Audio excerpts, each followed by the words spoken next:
2027 డిసెంబర్లోగా పోలవరం ప్రాజెక్టుని పూర్తి చేస్తామన్నారు ఏపీ సీఎం చంద్రబాబు. విభజన టైంలో 7 మండలాలను తెలంగాణలో కలిపి ఉంటే పోలవరం ప్రాజెక్టుకు సాధ్యమయ్యేది కాదన్నారు. హిందూ ధర్మం, ఆలయాల పరిరక్షణపై మాట్లాడే హక్కు డిప్యూటీ సీఎం పవన్ కళ్యాణ్కి లేదన్నారు మాజీ సీఎం వైఎస్ జగన్.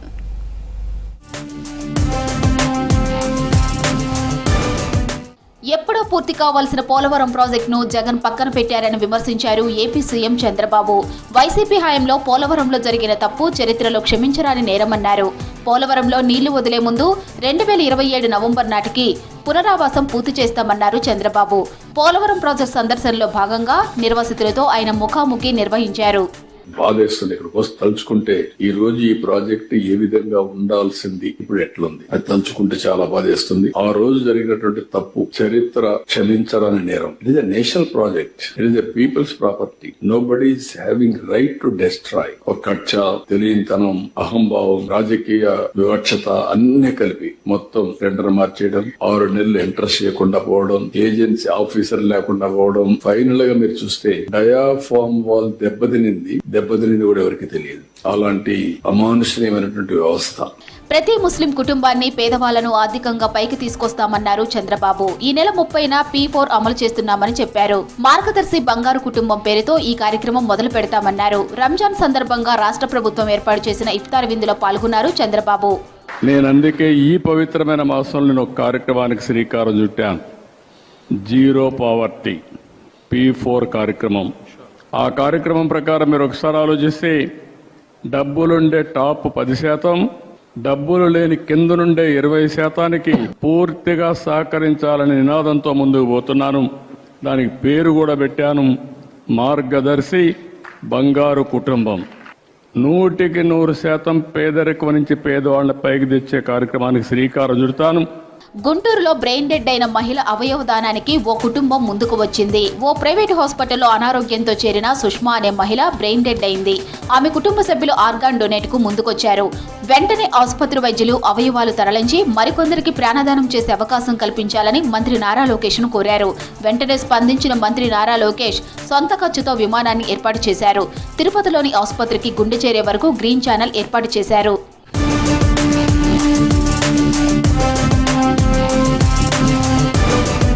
సూపర్ 6 హామీలో ఒకటైన దీపం 2 పథకం కింద తొలి ఉచిత గ్యాస్ సిలిండర్కు ఈ నెల 31 వరకు గడువు ఉందన్నారు మంత్రి నాదెండ్ల మనోహర్. అర్హులందరూ ఈ అవకాశాన్ని సద్వినియోగం చేసుకోవాలని సూచించారు. Under Deepam 2, a free gas cylinder for every household. Starting from April 1st again, we'll be giving 3 gas cylinders per year. But all those beneficiaries who are listed, who have not yet taken this benefit, we request you on behalf of the state government and the AP Civil Supplies Department to please register your gas bookings immediately to take this offer before the 31st of March. As I mentioned, we have so far delivered 98 lakh gas cylinders.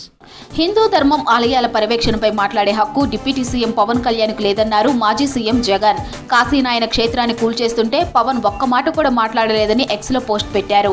ఆలయాల పట్ల మాకున్న చిత్తశుద్ధి కూటమి సర్కారుకు లేదని ఎక్స్లో tweet చేశారు జగన్.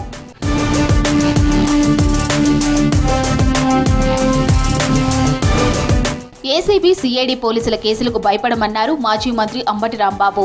అరెస్టులను సాగించి జగన్ శక్తిని ఆపలేరన్నారు. కేసులకు భయపడేవారు వైసీపీలో ఉండరని చెప్పారు. వికృతి చేష్టలు చేస్తున్న రెడ్ బుక్ రచయిత లోకేష్ దుస్థితి రాబోయే కాలంలో చూడబోతున్నామన్నారు అంబటి.